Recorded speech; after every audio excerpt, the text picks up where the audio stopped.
Hello, this is Eric Boyce, CEO and Chief Investment Officer for Boyce & Associates Wealth Consulting, and welcome to Charts and Chat for March 24th of 2024.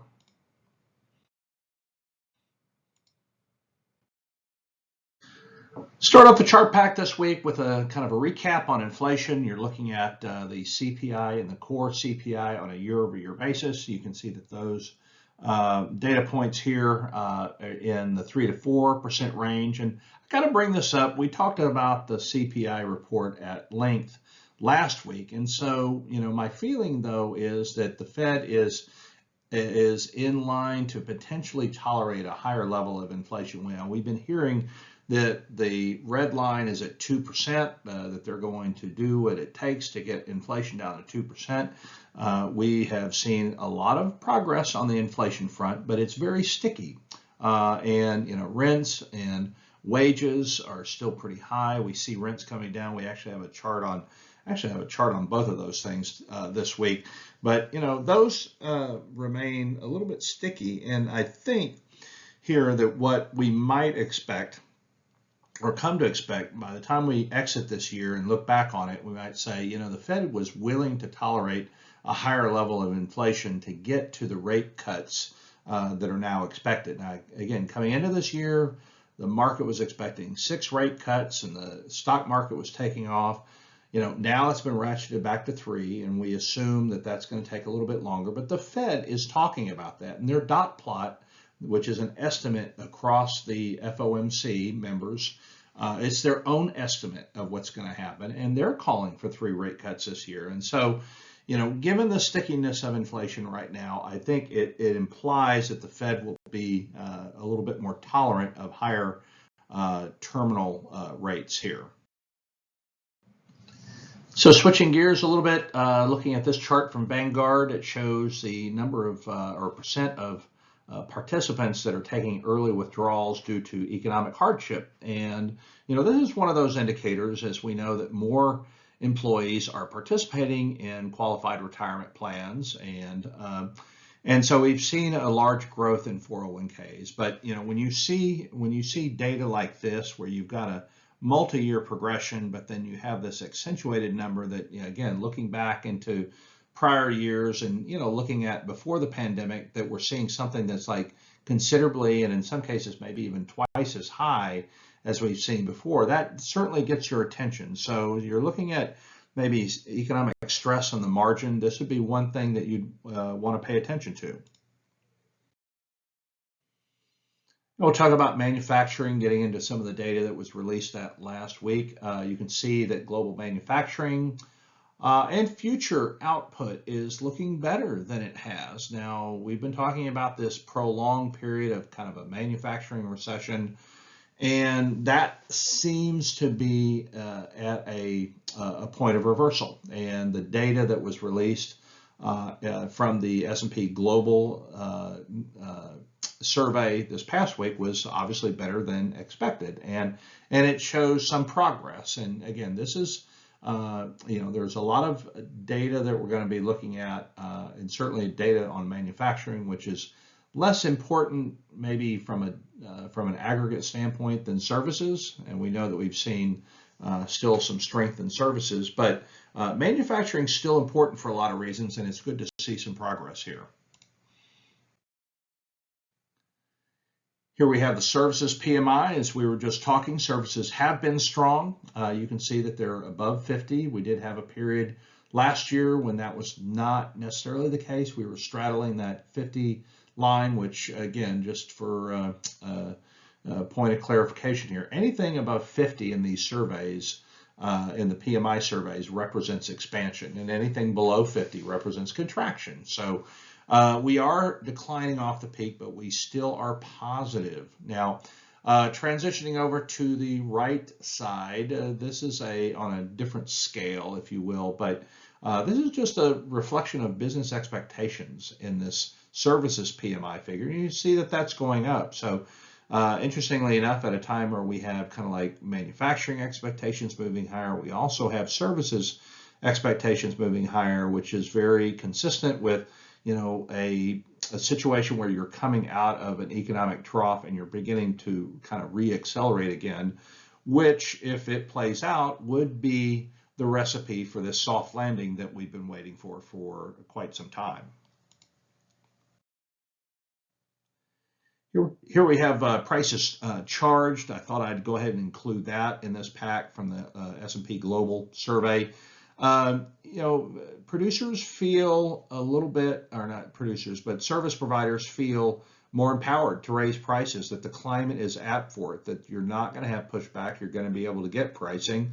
You have to have that confidence to want to, increase your pricing. And of course, this runs counter to this whole trend of, inflation coming down. But, it's a nip and tuck. When you have a better economic environment, you tend to see better pricing overall. And so, this is one of those many data points that you have to look at. You can't look at a microcosm, and you have to look at it in total here. And again, this in some respects is indicative of a stronger type environment for service providers.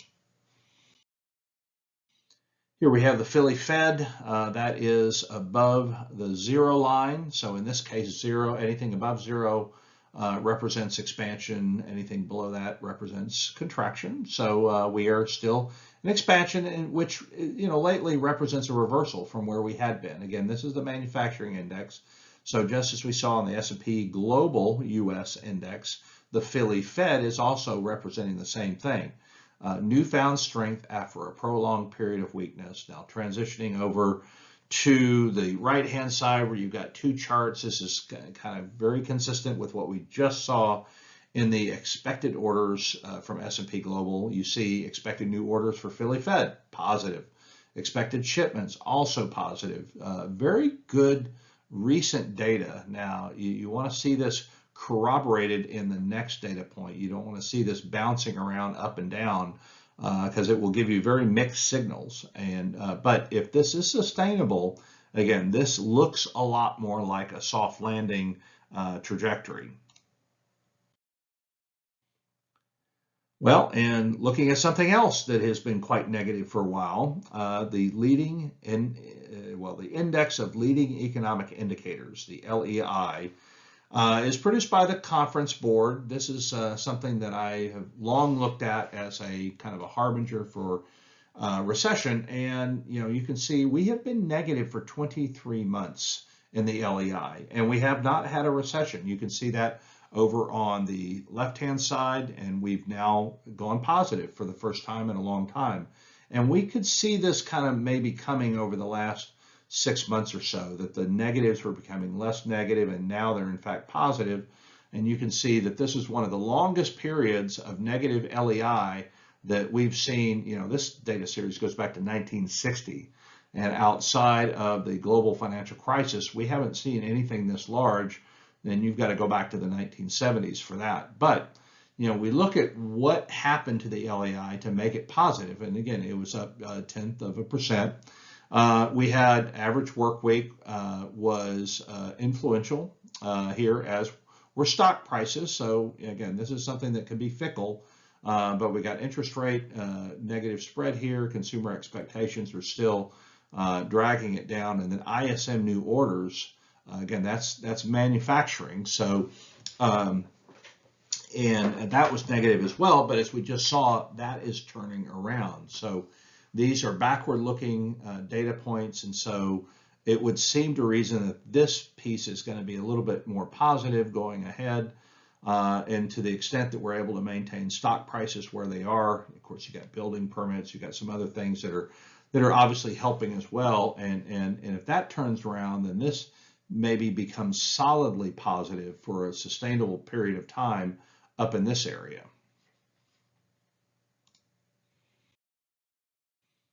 All right, so now we got credit, a quick check-in on credit here. We talked a lot about that about 2 weeks ago. So what you see here is the default rate in red. We've been talking about that. It's rising. It's not as critical as we've seen it in prior kind of interest rate regimes. We've got lending standards which have already rolled over. So, this might be the self-correcting thing to some degree that some people have been looking for. So credit has dropped off. we see defaults rising, and at some point that kind of limits. You could see that, that these tend to move in a very similar path. And, lately, we have seen this roll over on lending standards. And so at some point, the next step is probably flattening out, kind of attenuating. What we hope is that, that lending standards were and availability of credit for lower credit quality people has been curtailed enough that, that we can stem this tide, and then something can level off here at a level that's below what we've seen in the past. Now, talking about credit and delinquencies, this is office commercial mortgage-backed securities. That's what CMBS stands for. Delinquency rates, as we see on a 90-day basis, are really spiking. So we know that this year and next year we have a lot of maturities of these commercial mortgage-backed securities and other types of credit that are tied to office. And so that's going to be something that we're going to have to look at. Obviously we want to monitor the pace of delinquencies in the corporate sector overall. Right now it's not a critical item, but I think this is something that we're going to be talking about a lot more as we get into the second and third quarter of the year. Here we have rents versus shelter, and we've talked about this in the past. From Charlie Bilello, really good chart, goes back January of 2018, so we've got the latest data points.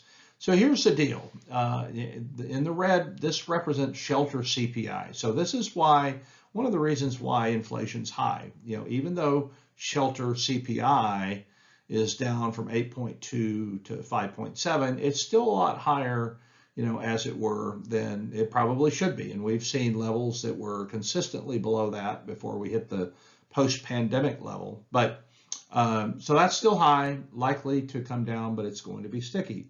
However, what we see in observed actual rents, again, this is more of an empirical figure that goes into the consumer price index. But what we're actually seeing in rents is a slight decline. And this has been pretty consistent for about the last 9 months. And so at some point you can see the influence of this blue line on the red, and it will catch up. And so the feeling is that this 5.7, if we're patient enough, is going to get down into this 3 to 3.5 level, if to the extent that this is sustainable, because we've got a lot of multifamily supply, and also we have new single-family rentals coming on the market, in the months to come.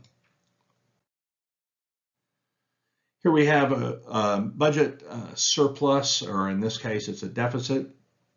And I bring this up just because the narrative is going to evolve for the economy, and government has been an influence, a positive influence on economic growth, because of the spending over the last several years. And I think the capability to continue at that pace of spending is going to be called into question because of what we're looking at here. So we're issuing a lot of Treasury debt. This is the pandemic spending, which was, caused a ridiculous deficit of $4 trillion. We're still looking at, basically $1.5 to $2 trillion of deficit. And, you can go back to 1981, you can see that, we ran deficits that at that time were considered egregious at $325 billion. And then, as we all know, right before 9/11, we started running these surpluses and then went back down, and then global financial crisis exacerbated that, and we kind of got back on track. But, we're at a tough point right now, especially with interest rates moving higher, and we can see now that the total interest expense on public debt is over $1 trillion, and that's going to crowd out spending. Certainly going to crowd out a lot of the discretionary spending that's on the federal budget, and it's something that we're going to be talking a lot more about in 2025. Mentioned average hourly earnings and wages before as being sticky. This has a myriad of implications. Obviously, it's a potential margin squeeze for both the service sector as well as manufacturing, because you've got real wages that are positive now for the 10th straight month after being negative for quite some time because we had high inflation. Well, inflation seems to be abating, and so now we have wage growth that exceeds inflation. But that's great for consumers. It's great for spending. It's great for consumption. And so, while we do like this, and we understand that this causes kind of labor cost problems for the business sector, it's really good for consumers. And we know that at 70% of the economy, consumption is very critical. Here we have the Fed's projection of the interest rate. We talked about this a little bit earlier. I'd just say that, here's this trajectory as we look at, interest rates now that are well above 4%, that in 2024, that, they're going to settle in here. And those estimates haven't changed. And we go from December in the light shaded green to basically this month's meeting in the dark shaded green. And so, higher for longer is embedded here, 2025, looking at something that's, less than what it is now, and consistent decline over the next couple of years here, and at a rate, terminal rate for each year that was higher than they thought back in December. And then over the long term, really looking for about 3.5% on the Fed funds rate, which, honestly is pretty consistent. You want a Fed funds rate that exceeds inflation. We think inflation is going to be down here, and you always want a premium on top of that. And so this is the current Fed projection and the glide path as we look over the long haul. Now, on the right-hand side, here we have Goldman's estimate. They're talking about first rate cut in June. You can see the glide path that they're going down, and their terminal rate is very consistent, 3.25% to 3.5%, which again marries up really well with what the Fed is saying. Got a ratio here that I thought was very interesting. This is the median U.S. new home price relative to household income. And just think about that. This speaks directly to affordability, and particularly for new home buyers. And you can see, this time series goes back to 1967. This is kind of the Great Society here. And, that this has become a greater challenge as we've gone through time. And just lately, we've spiked to 6.4 as a ratio of new home prices divided by household income. And just you think about that, this is basically 6.4% of household income as a total number. And this is pretty alarming right here. This indicates that affordability is very challenged right now, certainly more so than it was during the pandemic. And you can see the glide path is, has gone up consistently over time. Here we have money flows, and we've talked a lot about this over the last 6 to 9 months, actually the last year, to be quite frank. And so a lot of money with higher interest rates has gone into money funds. And we thought, well, okay, we've had a little bit of attenuation in the rate of increase in short-term rates, and obviously the feeling that the Fed's going to lower rates, but that hasn't stopped money from flowing into essentially money market funds.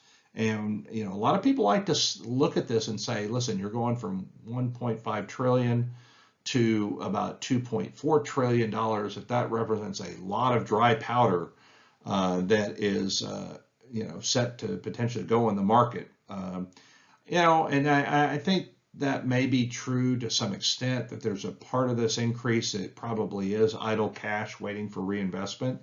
But honestly, a lot of this cash is disintermediation from banks, and people are looking at, banks that are still paying very low on accounts, checking accounts. That's the word I was looking for, checking accounts. And so people are taking the money out of banks and they're putting it into money market mutual funds. So it'll be interesting to see how this plays out. You can see going back to 2008, those aggregate levels, ebbed and flowed, and we had a period where those money balances were pretty low because by and large they were either in a bank or in the market. And but that has clearly changed, and we'll definitely want to monitor this, because I do think that there is some spending power that could move into investment given the right circumstances. Here we have a risk appetite from Bank of America on the left-hand side. You can see that right now the risk appetite from the Global Fund Manager Survey is pretty high right now. So there's a lot of optimism out there. We've got these rate cuts on the horizon. Everyone's excited about that. And so optimism is fairly high. And then this is just from B of A Global. And so for good measure, I put in the Goldman number too. And it tells us the same thing. The trajectory here over the last couple of years, very much like the B of A survey, that we've seen a consistent rise in optimism. And I think that's obviously reflected in stock prices. So we look at the earnings outlook, and not to throw a little bit of cold water, but as we look into 2025, what we have here on in the blue represents an inverted, if you will, 10-year yield. So this is upside down, so this is negative and then positive here. So a consistent decline from 1991 in this chart, of interest rates, and then that ended after the pandemic. We had a big rate rise in 2022, and we see consistently higher rates now.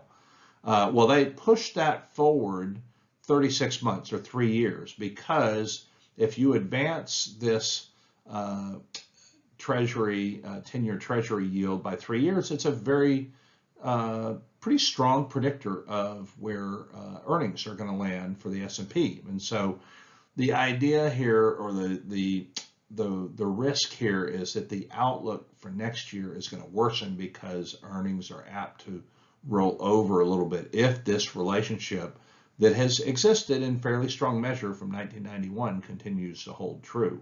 So this will be something else that we want to pay attention to as a potential risk factor for the market. We'll talk about the market itself here. Here's the S&P 500. This is the equal weight, and we've been talking a lot about the Magnificent Seven. Well, good news here is that we look at here's December 23 to December 24. So this is basically the last about the last 15 months, and so we've seen the equal weight kind of catch a little bit of a tailwind here. But as we look at the relative strength indicator, the RSI, we can see that that we're above that first standard deviation, which tells me that we're a little bit overbought right now. And so, that doesn't mean that we're, heading into a bear market. It just tells me that we're very apt to have a potential pullback, which is also corroborated here in the percent of the S&P 500 members that are above their 200-day moving average. 200 days is a long-term moving average, and it helps to smooth out volatility patterns in stock prices. And so the market itself is, we've got 80% of the market is trading above its 200-day moving average, which would be very consistent with what we see here. Again, all the more reason why it wouldn't be surprising to see just a bit of a pause here. So in this chart, we want to look at the desire on the part of fund managers for companies to return cash to shareholders. And we see this, 25% of fund managers in the fund manager survey want companies to return cash to shareholders. And this relatively high point. We haven't seen this level in, probably about 9 years or so, maybe 8.5, 9 years.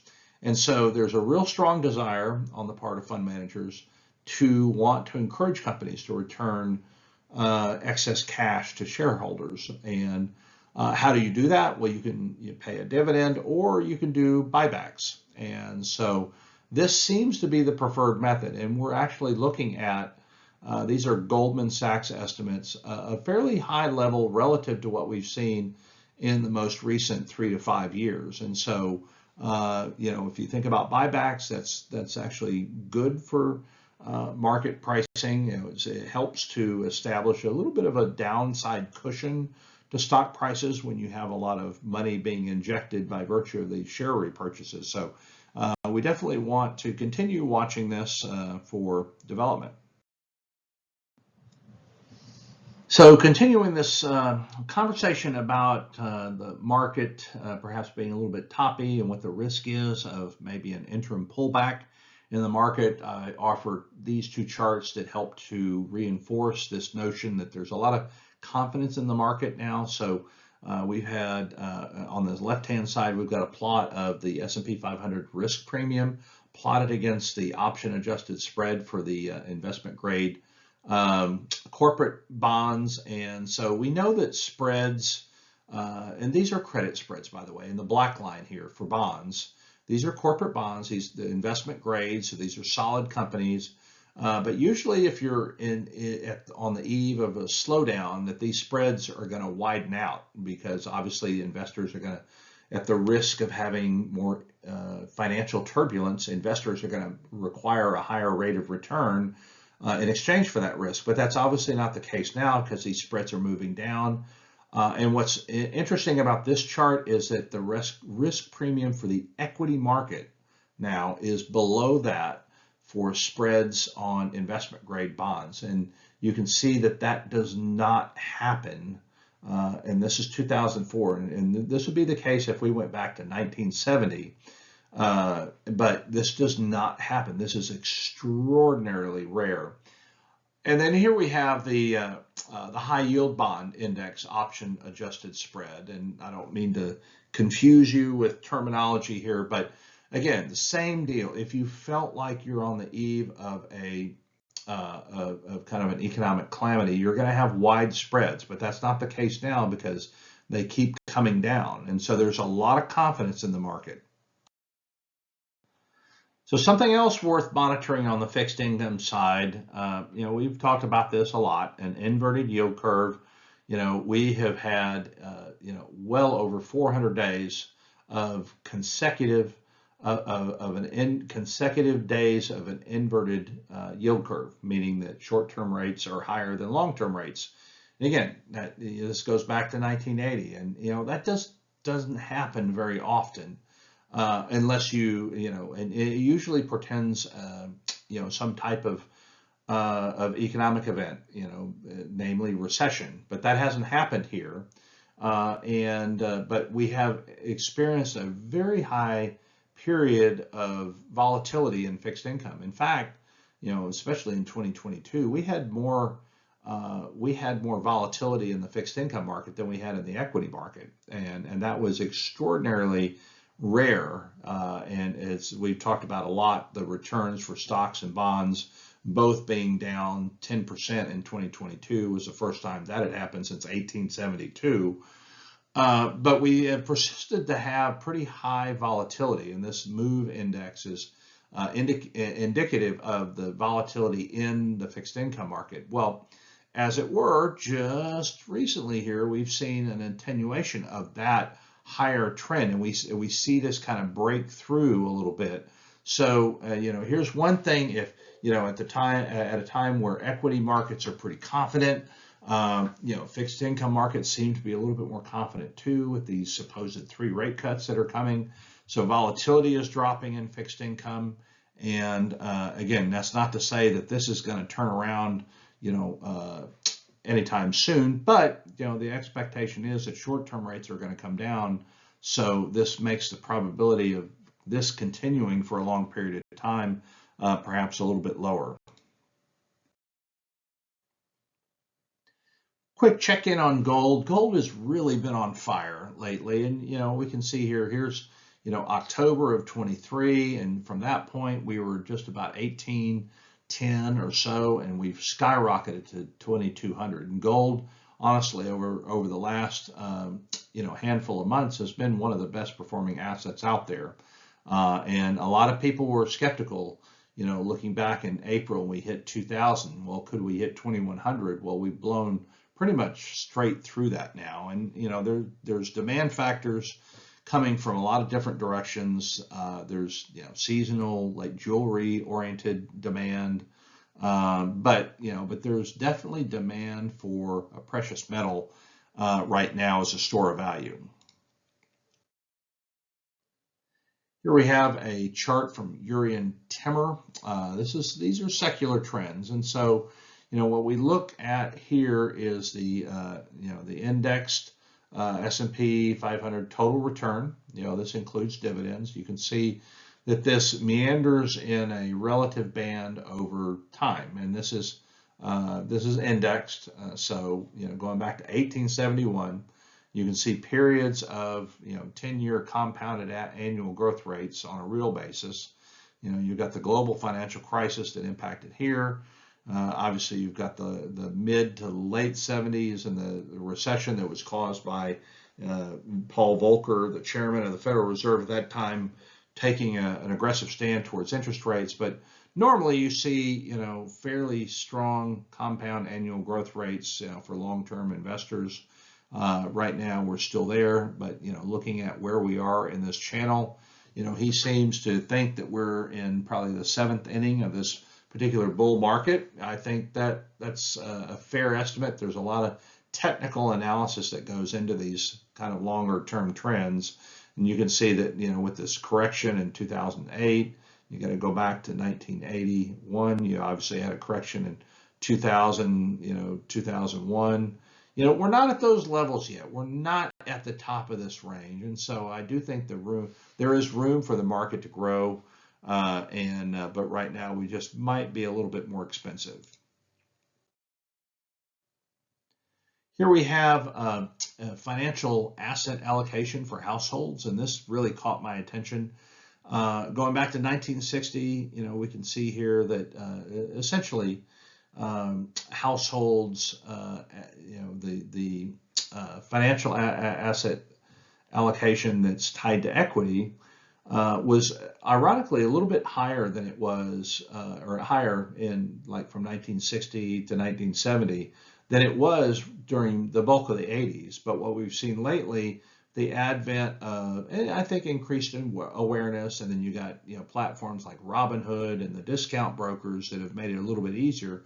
So when you get past 2000, that we've seen a relative increase. Now we saw that leading up to the tech bubble, and then that changed, and then the global financial crisis changed. But ever since then, we've seen a significant increase in the household allocation of equities. And so what does that mean? This just means that these are investors that tend to not be as sophisticated, which on its face would imply that there's likely to be more volatility in the equity markets as people are making decisions that are not necessarily founded in research or or any type of investment science. But it is important because this, to the extent that equities are volatile, it can have a much greater influence on total household net worth. Okay, so on our last slide, we want to revisit a topic that we have talked about in the past, and that's household excess savings. We had looked at this as a, obviously an outcropping from the COVID, incentive payments and supplemental payments coming out, transfer payments coming out of the government, which helped to support a spending spree.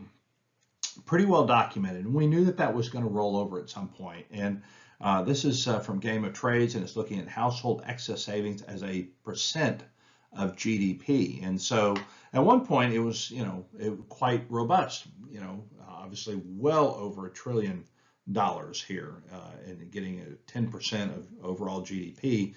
But we know that that's been going down. And so when we talk about the consumer, which represents 2/3 of 70% of the total economy and consumption in general, it's important to have some kind of a sustaining backdrop of seed corn, if you will, to use for that spending. And by Game of Trades work, that has now gone negative, and so it calls into question the ability for consumer spending to remain as strong as it has. And we've already seen retail sales kind of be a little bit sluggish, and we've already seen some things that are tied to consumer behavior kind of roll over a little bit, and we see consumers that tend to be maybe while they're a lot more optimistic than they used to be, they're not as optimistic as they were perhaps about 6 months ago. And so that's kind of the disconnect a little bit here from the